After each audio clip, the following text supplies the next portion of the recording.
Olá, Bauru, voltando com o programa Bauru Fala, aqui pela TVC Bauru Net, canal 13. Lembrando que você pode participar do programa através do nosso Facebook, TVC Bauru, ou também no nosso site, tvcbauru.com.br. Não deixe também de participar pelo WhatsApp, 991-369466, beleza? Vamos continuar um grande papo aqui. Hoje eu estou recebendo a Laura Câmara e também o Alexandre Pitoli aqui para você poder participar e conversar junto com a gente nessa grande sala de estar aqui da TVC. Laura, quais são os desafios do setor de RH para agora, num pós-crise? Esperamos todos os brasileiros, né? Eu acho que os desafios agora é que nós temos muitas pessoas que estão desempregadas realmente. A gente tem a recolocação no mercado de trabalho. A gente sabe que o trabalho ele dignifica o homem. É muito difícil para uma pessoa, e a gente não subestima a perda de um emprego, o quanto que ela afeta emocionalmente as pessoas. Ela acaba autoestima. Então já é comparado com a perda de parentes. Ou você perdeu o seu emprego. Então, como é que essas pessoas resgatam essa autoestima para estar pronta quando chegar a esses novos desafios, né? E além da questão de você acaba se endividando, então você entra em empréstimos, aí você já começa o trabalho e esse é um círculo. Então essa é uma situação triste que a gente está vivendo, ela é séria, ela é triste de qualificar. Só tem um jeito de sair disso, é voltar com geração de emprego. Não existe mágica, não existe nada, a economia tem que voltar para que os empregos voltem. Flexibilizar um pouco as nossas leis trabalhistas ajudariam muito essa modernização, porque você conseguiria gerar mais empregos se não tivesse tantas amarras. Hoje a gente vê empresa que tem medo até de contratar alguém, porque ela cria um passivo tão grande, muitas vezes por desconhecer. Às vezes fazem coisas porque não entendem, porque é difícil você entender a nossa legislação de muitos anos atrás e interpretar. Os próprios juízes têm interpretações diferentes. E às vezes as pessoas acabam ficando com uma bomba de um passivo enorme, então eles ficam até com medo de abrir postos de trabalho. Então, tinha que simplificar isso para que as pessoas pudessem gerar mais postos de trabalho. Muito se fala, né, na questão da reforma trabalhista, embora esse projeto de reforma trabalhista não tenha sido franqueado ao público. Os grandes empresários, as grandes associações, ninguém leu e está discutindo essa reforma. Na sua visão, e dentro, logicamente, do universo que você está trabalhando, quais seriam os grandes avanços que deveriam fazer parte desse projeto? Eu acho que tem que ser mais flexível, tempos modernos. O Alexandre estava falando aqui, eu estava pensando, quando você falava da sua rotina de trabalho, que eu achei super interessante, o carro é o meu escritório também. Isso faz parte, não tem como a gente achar que o local seu de trabalho é só naquele prédio físico. A tecnologia evoluiu. As pessoas têm que ter outras formas de trabalho que não seja ir para uma empresa, picar o seu cartão de ponto ou então acessar ferramentas que depois alguém vai dizer que foi trabalho escravo ou que trabalhou em excesso. A tecnologia está aqui, não tem como brincar isso. E a gente continua achando que o trabalho vai ser entre quatro paredes naquele horário, especificamente não pode ter flexibilidade desse horário. Para eu escolher o meu horário, eu tenho que ter um acordo assinado, que vai ser de tal e tal hora, com alguém mediando isso, não sou eu com o meu empregador direto. É como se a gente achasse que o trabalhador também não tem poder de escolha, capacidade. Né? Claro que eu acho que tem que se tomar cuidado, porque você tem empresários e empresários, né? A gente sabe isso. Só que a gente nivela todos pelo baixo. Em vez de você punir aqueles que realmente são errados, todos são penalizados por aqueles que fazem trabalho escravo ou que desmandos que a gente sabe que é inadmissível. E isso tem que ser rigorosamente punido. Tem que ser inadmissível, século XXI, a gente pensar em você precarizar ou ter trabalho escravo. Mas são esses, não são todos. E nós temos milhares de empregos, né? E todos eles, de profissões, melhor dizendo, nós temos inúmeras profissões no Brasil, registradas e tal, só que todas elas regidas pela mesma legislação. E aí você fala assim, mas peraí, o advogado é igual o jogador de futebol? E o radialista é igual o técnico de informática? Não! Tem atividades diferentes, tem uma rotina diferente, tem uma carga horária diferente. E, como você falou, muitos poderiam até exercer parcialmente o seu trabalho em casa. Exemplo de alguns advogados. Ele faria o serviço dele. Ou no carro. Ou no carro. E a gente tem um agravante. Quantas profissões daqui a 10 anos não existirão mais? Não existirão. E quantas surgirão? E quantas poderão surgir. É verdade. Essa adaptação, como será? Exato. E aí você fala em profissões que não existirão e tudo, né? Uma das coisas que eu tenho mais percebido às vezes o próprio trabalhador não percebe que ele está criando uma cilada para ele, porque ele olha e fala assim, não, tem uma legislação que me protege, então no meu cargo está escrito que eu faço isso, eu não vou fazer mais do que isso. Se você não fizer mais, você não vai aprender a fazer outras coisas. Amanhã é você que vai estar fora. A gente só aprende fazendo. Não tem outra forma de aprender, né? O Alexandre contou um pouco da experiência dele, eu fiquei assim, encantada com a sua experiência, viu, Alexandre? Gostei muito das coisas todas que você fez. Construiu a sua carreira fazendo, experimentando, não tem outra forma. Né? E outra, tem um dado hoje que também chama a atenção, até acho que só para somar o que a Laura trouxe, hoje, 12 meses em média para se recolocar no mercado. Na pior crise que o Brasil já viveu no passado, eram 6 meses de prazo médio para recolocação. Dobrou. E eu atribuo grande parte disso, e a Laura, eu queria ouvir a opinião da Laura sobre isso, a falta de qualificação, muitas vezes, e a disposição a se qualificar. Sim. Porque uma coisa é assim, eu não tive chance, outra coisa eu não quero. Né? E acaba dificultando, né, Laura? Exato, a qualificação é baixa e nós temos também uma produtividade muito baixa. E sabe por que eu imagino essa produtividade baixa também? É porque quando você vai para algum outro país, Estados Unidos tem uma produtividade muito alta, a pessoa, ela vem, ela limpa aqui, ela faz, aqui a gente começou a amarrar que ou eu faço isso, ou eu faço aquilo, a produtividade ficando cada vez mais baixa. E se eu limpar, vou pedir acúmulo de função depois? E cada um vai se isolando, e aí eu vou tendo poucas qualificações. O que acontece em momentos de crise, quando você tem que fazer corte de pessoas, ficar com menos funcionários, porque a carga fica alta de folha de pagamento, a gente sabe que fica mesmo. As pessoas que mais conseguem absorver e transitar com diversas demandas são as que vão ficar, né? Porque ela joga aqui, joga ali, ajuda ali, aprende, fica ligado, presta atenção no que o outro está fazendo.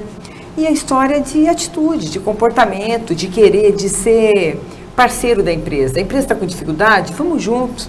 Dá ideia. Eu fui a um hotel, uma vez eu esperei no hotel, me chamou a atenção nos crachás, Mônica.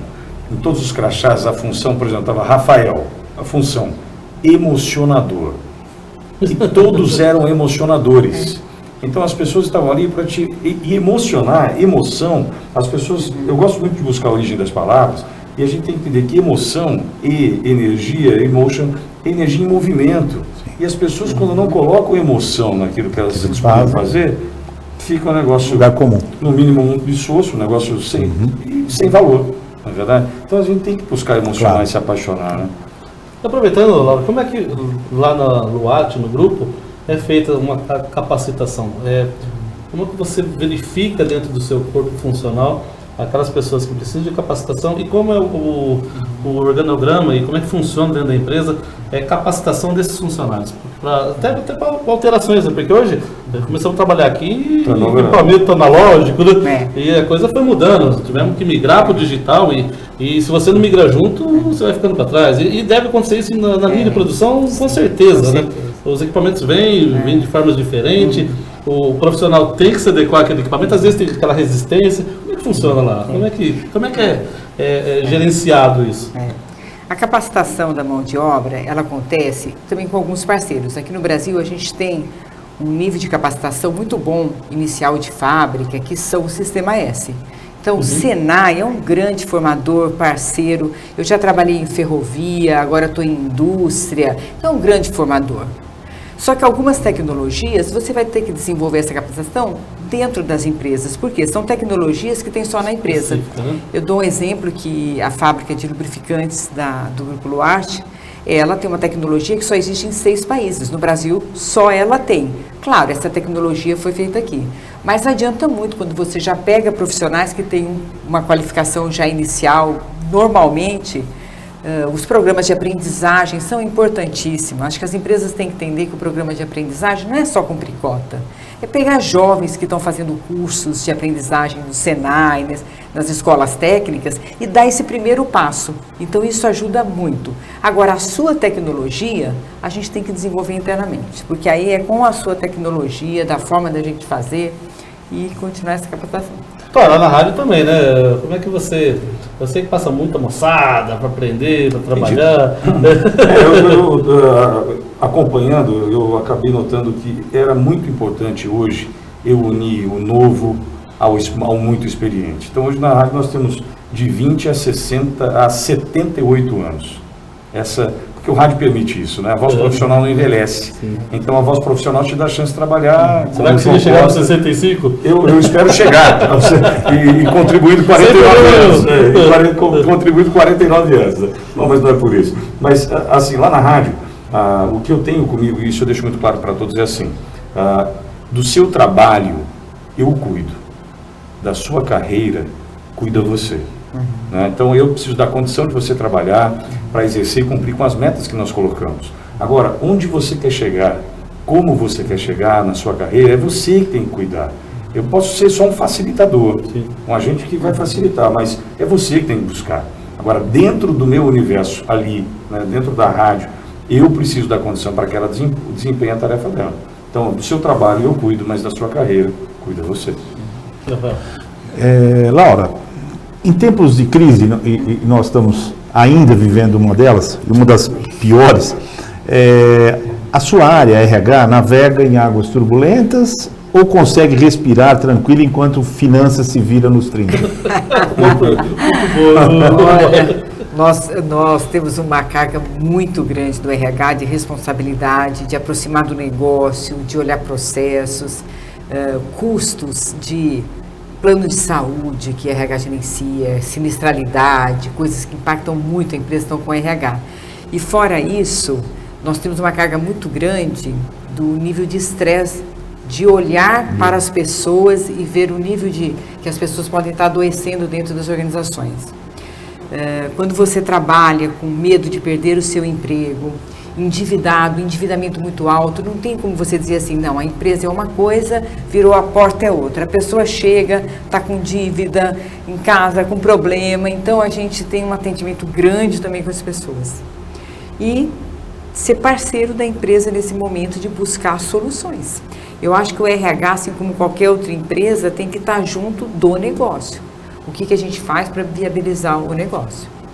A única coisa que eu falo é assim, não pode ser aquele RH que no momento de crise, que tem decisões difíceis e pesadas e tristes, é igual o médico, não pode deitar na cama com o doente. Você Claro. tem que estar forte até para ajudar que as pessoas passem por esses momentos. Com entusiasmo, sem perder o otimismo, esperança, mas não é aquele otimismo que acha que vai cair do céu, não. É com trabalho. Eu não tenho outra forma, eu só acredito no trabalho. Eu acho que não tem outra forma de você passar por situação nenhuma que não seja através do trabalho. Claro. Eu conheci uma empresa em São Paulo, um laboratório multinacional, transnacional, né, como se diz hoje, e a empresa, o RH, queria reduzir a ponto de terminar com a possibilidade das pessoas fumarem dentro da empresa e depois, numa segunda etapa, fora da empresa. E aí muitos discutiu, e a primeira questão foi a seguinte, mas como que nós vamos fazer isso se o presidente fuma? E aí, lógico, alguém vai ter que ir lá colocar o guiso no gato. Alguém vai ter. E foram lá conversar com ele porque não podiam fazer nada do projeto sem falar com o presidente. E aí foram falar com ele, entraram à sala dele e ele estava fumando. E conversaram com ele, explicaram todo o projeto e ele fez um monte de perguntas, né? E aí a questão do comprometimento, né? Ele falou, não, vamos fazer. Só que nós vamos fazer em etapas.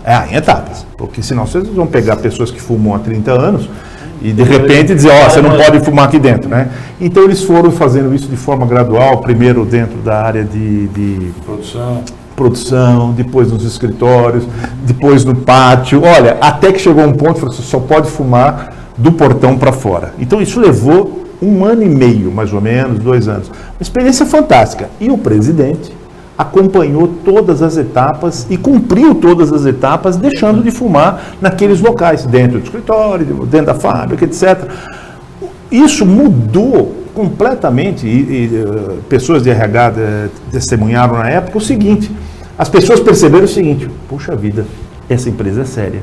Até o presidente segue as mesmas normas que nós, as mesmas regras, então vamos seguir. E aí todos fizeram e disse que foi fantástico, 100% deixaram de fumar. Numa segunda etapa, as pessoas começaram a deixar de fumar fora da fábrica, o que é fantástico naquela época, 30 anos atrás, 25 anos atrás. E agora ainda né? Que ainda é. Ainda enfrentamos esse problema de tabagismo e doenças que causam, isso ainda está existe, ainda é uma bandeira que tem que ser levantada por uma qualidade de vida melhor. Sabia, teve uma frase publicada, a Young & Hubicon, que é uma grande agência do Brasil, fez um anúncio uma vez na Veja, 2009, se eu não me engano, 2010, página toda, e a principal frase, depois eles explicaram, contextualizaram, mas a principal frase, ela era um tanto quanto estranha, a primeira leitura, que era assim, tem que ser amador para ser um grande profissional. Eles usam esse amador do amar o que faz, né? Eu sou um amador do que eu faço, né? Não é eu amo o que eu faço, eu sou um amador do que eu faço. E assim eu me transformo num grande profissional, entendendo que se você conseguir conjugar, faço o que amo e amo o que faço, que realmente você acaba abrindo mão do cigarro, abrindo mão de uma série de coisas para poder se fortalecer diante daquilo que você escolheu para você, né? Você falou uma coisa muito importante. Você estava falando do seu amador, eu estava pensando e você complementou com uma coisa que eu acredito muito. Eu faço o que amo. As pessoas às vezes gostam disso. Não, gente, eu faço o que amo. Eu falo, mas não esqueça de amar o que faz. Porque dentro de um escopo, você só não faz aquilo que você ama. Você tem que amar o que você faz. Porque todos nós temos coisas que fazemos. São tarefas, né? Que são tarefas, que não é aquilo que é, nossa, isso aqui, mas eu tenho que fazer isso. E às vezes as pessoas só querem fazer o que elas amam, esquecem de amar o que fazem. Que faz toda a diferença, a gente sabe disso. Conjugar isso. Isso tem que estar conjugado. Vamos fazer uma pergunta difícil agora para ele? Você estava esperando, tenho certeza. Ô, Pitoli, na sua 42. 42. O sapato é 42. Na sua visão, e com a vasta experiência que você tem do rádio, da comunicação, eu te faço uma pergunta muito simples. Bauru tem jeito? E eu vou complementar, porque eu percebi, essa semana você estava pesado, hein? Eu fico chateado assim. Eu assim. A Laura vai se assustar. Não, na verdade, eu não gosto de hipocrisia. Eu acho que realmente isso aí é igual o presidente dessa laboratório falou assim, vamos todos parar, mas deixa eu continuar. Eu mando aqui. É ruim isso. E, por exemplo, ontem eu fiquei muito chateado a gente comemorar o Dia da Água, Dia Mundial da Água. Bauru comemorar é hipocrisia. E por que comemorar o Dia da Água em Bauru é hipocrisia? Porque Bauru é uma das cidades, se não a que mais desperdiça toda a água que produz. Desperdiçamos 47%. Então imagina que o Batalha, nós temos um serviço de captação, reservação e distribuição. Tratamento, né? Isso passa pela ETA e depois distribui. Imagine que metade disso, imagine tudo que a Luarte produzir e jogar metade fora. É impossível, inadmissível. E aí eu faço algumas analogias no rádio, por exemplo, para a dona de casa, e falo assim, a senhora faz o melhor arroz do mundo, você seleciona os grãos, seleciona e o tempero e tal, a hora que for levar à mesa, a senhora joga metade fora. É um negócio inadmissível.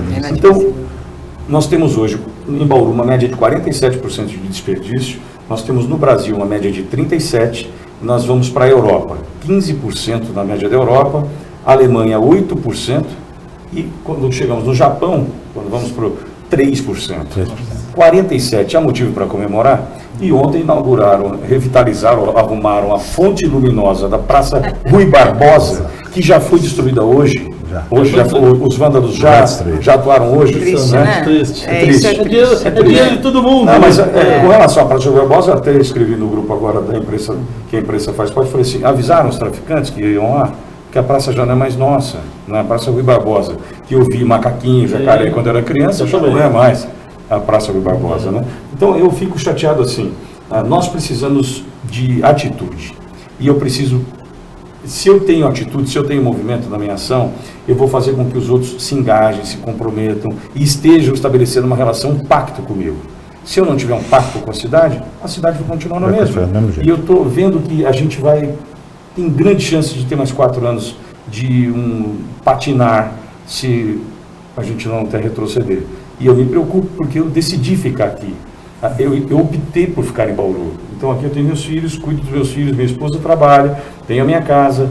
Poxa vida, decidir ir embora porque a administração não está contente é muito chato, é muito triste. Não é triste para qualquer bauruense. Comprar né? qualquer muito triste, é muito Agora, se você encontrasse o gênio da lâmpada e ele lhe concedesse 3 desejos. 3 são é muito. 3. É muito, Não, gente. mas Muito. você só poderia usá-los em benefício de Bauru. Quais seriam?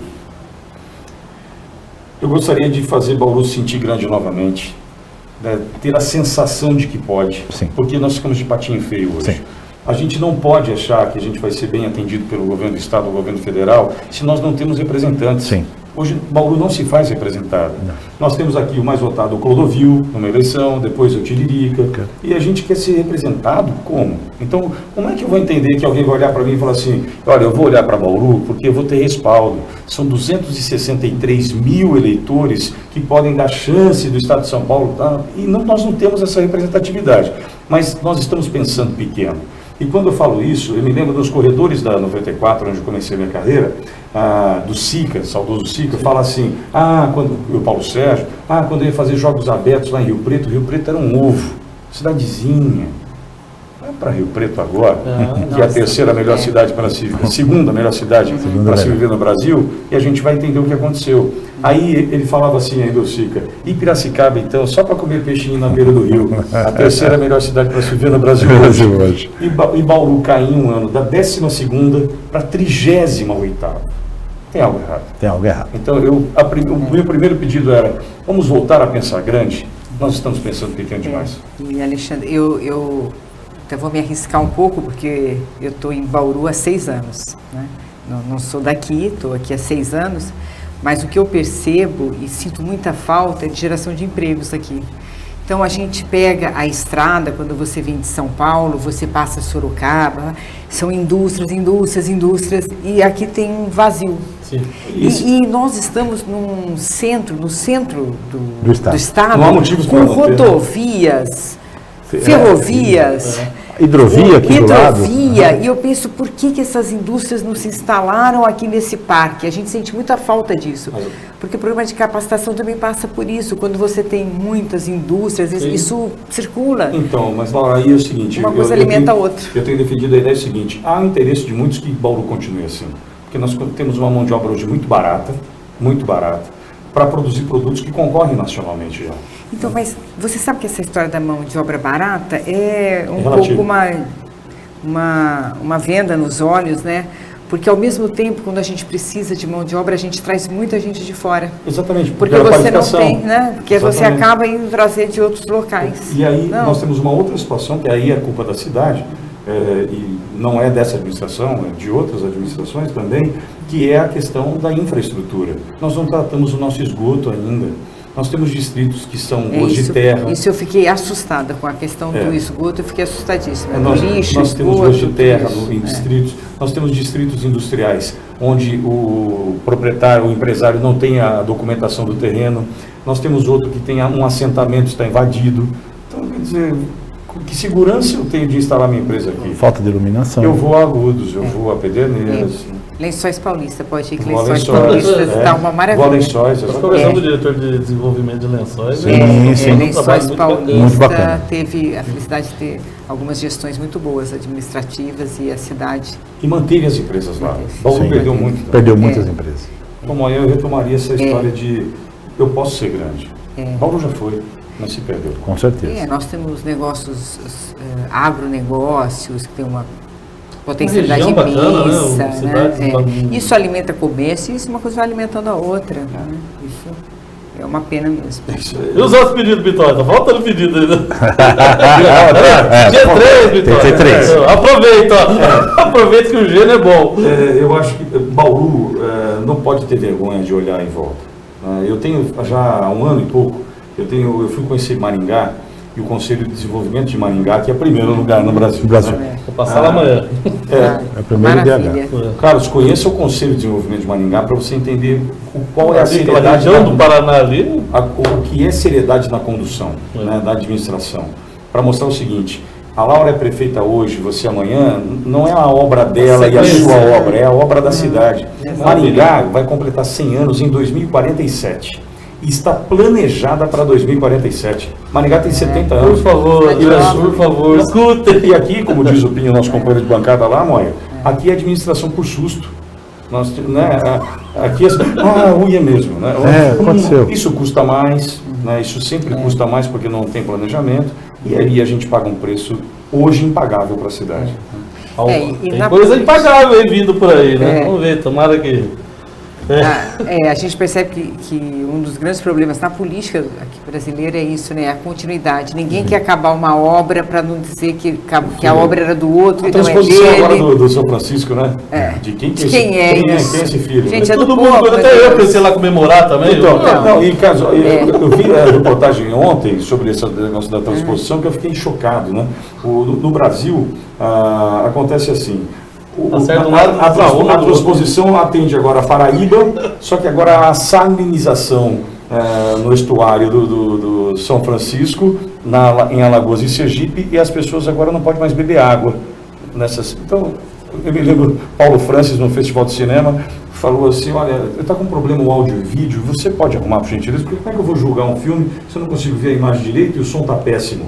Aí disse que o cidadão, organizador do festival, voltou e falou assim, a imagem melhorou. Aí ele falou assim, ótimo, já conseguimos a imagem. Você pode melhorar o som? Aí ele falou, você quer os dois? Então não tem isso. Não vai. Olha, que bacana, né? Laura, eu queria agradecer muito a sua presença aqui. Eu sei que a gente tinha muita coisa para conversar. Já fica um convite já para você voltar aqui a DVC, para a gente discutir muito mais a respeito desse assunto de recursos humanos. Muito obrigado. Viu? Eu agradeço muito a acolhida, é um prazer estar aqui, muito grande mesmo, e convido vocês para estar conosco no Fórum de Liderança Feminina, que vai ser aberto, fica o convite, depois eu vou passar para vocês, porque eu acho que vai ser um momento agradável, um debate, quem sabe vocês não podem ser debatedores conosco lá também. Legal. Será um prazer ter Obrigado. Vitória, obrigado pela presença aqui. Essa fala é minha. Eu que tenho que agradecer. Obrigado, Carlos Moia. Eu estou entre amigos e estou me sentindo em casa. Obrigado. Rafael, vai num programa bacana. Acho que eu fico até emocionado. Cada programa aqui vai tá ficando muito bacana. Eu estou muito feliz porque conheci a Laura com uma experiência maravilhosa em RH. E estou entre dois amigos que um me deu chance na rádio de participar do jornalismo e o outro me deu a oportunidade de estar aqui entrevistando as pessoas e isso é maravilhoso e é um aprendizado constante, né? Então, uma boa noite a todos e um grande abraço. E você, muito obrigado. Valeu demais. E olha, não esquece, hein? Toda quinta-feira, é só ligar às 10 horas da noite aqui, programa ao vivo, e você pode participar junto com a gente. Valeu demais e até a próxima quinta-feira.